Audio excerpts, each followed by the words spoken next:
बुद्ध के हजारों शिष्य थे। जब उनका कोई शिष्य बुद्धत्व को प्राप्त हो जाता, वो उसे किसी एक दिशा में भेजकर वहां के लोगों को जागरूक करने और ज्ञान देने के लिए जाने की आज्ञा देते थे। बुद्ध का एक शिष्य बुद्ध के साथ में 6 वर्षों से था। वो एक दिन महात्मा बुद्ध के पास आया और बुद्ध से कहने लगा, हे बुद्ध, मुझे आपके पास 6 साल हो गए। मेरे बाद कितने शिष्य आए, आपने इस बीच किसी एक दिशा में ज्ञान देने के लिए भेजा, लेकिन मुझे अभी तक नहीं भेजा।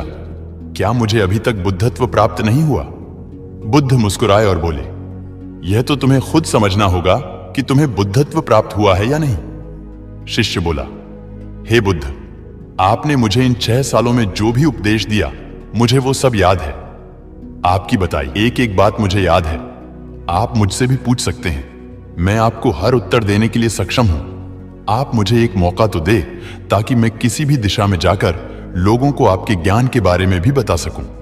बुद्ध ने कहा, ज्ञान की बातों को याद रखने से कुछ नहीं होता जब तक आप उसे अपने आचरण में ना लाओ।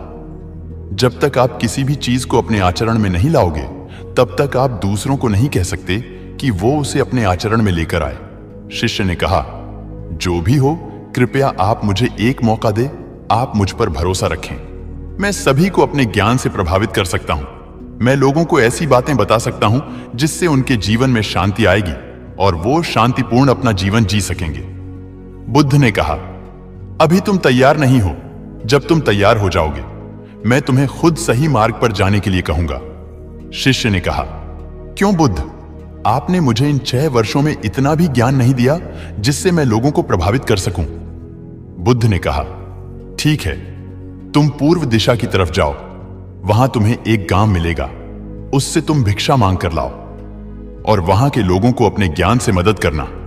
कल सुबह तुम वहां अकेले जाना और शाम को आकर मुझे बताना तुमने कैसे वहां के लोगों की मदद की।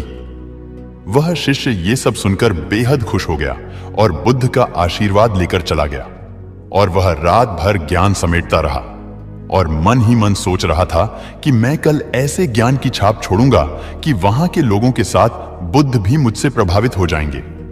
सुबह उठकर महात्मा बुद्ध को प्रणाम करने गया। उन्हें प्रणाम कर वह पूर्व की तरफ निकल गया। शाम को जब वह वापस आया तो बुद्ध ने देखा कि उस शिष्य के माथे पर चोट लगी है और खून बह रहा है। बुद्ध ने उसे पट्टी की ओर पूछा, तुम्हें यह चोट कैसे लगी? शिष्य ने कहा कि बुद्ध, वहां के लोग बेहद दुष्ट हैं, उन्हें जरा भी बुद्धि नहीं है। मैं उस गांव में भिक्षा लेने गया, पर किसी ने मुझे भिक्षा नहीं दी। सब मुझे गालियां दे रहे थे। एक व्यक्ति ने तो मुझे भिक्षा तो दी, लेकिन नीचे फेंक कर और कहा, इसे उठा लो। मैंने उन्हें काफी समझाया, लेकिन वह मेरी बात सुनने को तैयार ही नहीं थे। उल्टा उन्होंने मेरे साथ हाथापाई की, जिससे मुझे चोट लग गई। हे बुद्ध, आप मुझे दूसरी जगह भेजें जहां के लोगों में बुद्धि हो, इस तरह ना हो। बुद्ध उसकी बात सुनकर मुस्कुराए और बोले कि अगर तुम्हें दूसरे गांव में भी ऐसे ही लोग मिले, तब तुम क्या करोगे? शिष्य ने कहा, हे बुद्ध, ऐसे लोगों को कोई ज्ञान नहीं दे सकता। वह लोग अज्ञानी है, उन्हें कौन समझाए? बुद्ध ने कहा, वह लोग अज्ञानी नहीं बल्कि ज्ञानी हैं। उनके पास बहुत बुद्धि है, परंतु उनके पास खुद का ज्ञान है। अब अगर तुम किसी दूसरे के ज्ञान को चोट पहुंचाओगे तो वह कुछ तो कहेंगे ही। तुम्हें ऐसे लोग हर जगह मिलेंगे, तब तुम अपना ज्ञान उन्हें कैसे दोगे? बुद्ध ने शिष्य को कहा कि आज तुम आराम करो, कल शाम को मेरे पास आना। शिष्य बुद्ध को प्रणाम करके चला गया। अगली शाम जब वह वापस बुद्ध के पास आया, तब वहां एक और बुद्ध का शिष्य मौजूद था। उनके हाथ में चोट लगी हुई थी। बुद्ध ने उस शिष्य के हाथ पर चोट देख उस पर पट्टी की और उस शिष्य से पूछा कि तुम्हें यह चोट कैसे लगी?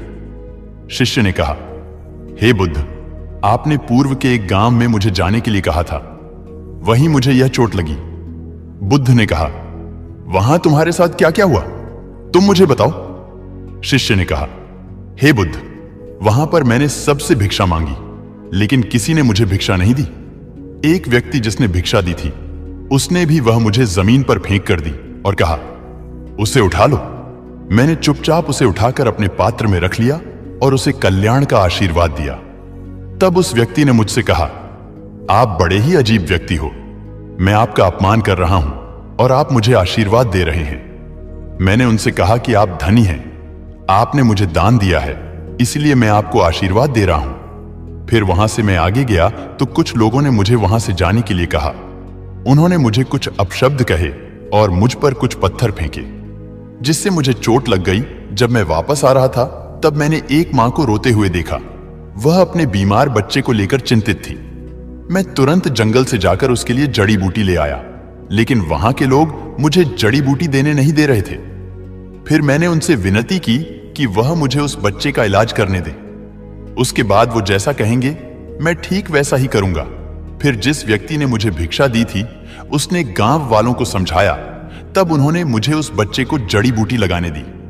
उसके बाद वह बच्चा ठीक हो गया। फिर गांव वालों ने मुझसे अपने किए गए अभद्र व्यवहार के लिए क्षमा मांगी और मुझे धन्यवाद दिया।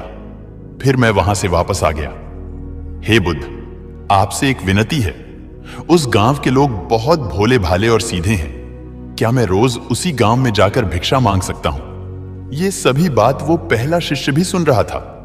उसने यह सुनते ही बुद्ध के चरणों में गिरकर कहा कि हे बुद्ध, मैं समझ गया हूं कि अभी मैं उस लायक नहीं हुआ कि दूसरों को ज्ञान दे सकूं। बुद्ध ने कहा, हमें बाहर वैसे ही लोग दिखाई देते हैं जैसे हम भीतर से होते हैं। जब तक हम स्वयं को नहीं बदलते तब तक हम किसी को भी नहीं बदल सकते। खुद में परिवर्तन करना बेहद जरूरी है। कोई भी बात बताने से पहले उसे आचरण में लाना बेहद जरूरी है, क्योंकि आचरण में लाई हुई चीज को बताना समझाना बहुत आसान होता है और उसे लोग बेहद आसानी से अच्छे से समझ पाते हैं। दोस्तों, हम सभी को ऐसा लगता है कि हमने जो कुछ भी सीखा है वह हमको दूसरों को सिखाना चाहिए, लेकिन हम जाने अनजाने में दूसरों को सिखाने के चक्कर में हम कभी कभी गलत साबित हो जाते हैं। तो इसलिए अगर आप किसी को भी कोई भी सुझाव देने के लिए जाते हैं, आप कोई भी चीज सिखाने के लिए जाते हैं, तो सबसे पहले आप उस कार्य को संपूर्ण रूप से और सही ढंग से अच्छे से सीख जाएं। और आपको जब यह पक्का प्रमाण मिल जाए कि अब मैं इस कार्य को संपूर्ण रूप से सीख चुका हूं, अब मैं दूसरों को सिखा सकता हूं, तभी आप दूसरों को सिखाने के लिए जाए। अन्यथा आपके साथ दुर्व्यवहार हो सकता है और आपको क्षति भी पहुंच सकती है। दोस्तों, आप सबको ये कहानी कैसी लगी हमें कमेंट करके जरूर बताएं। अगर पसंद आई है तो वीडियो को लाइक करके चैनल को सब्सक्राइब कर लीजिए, क्योंकि आपके एक लाइक और एक सब्सक्राइब से हमें काफी मोटिवेशन मिलता है। धन्यवाद।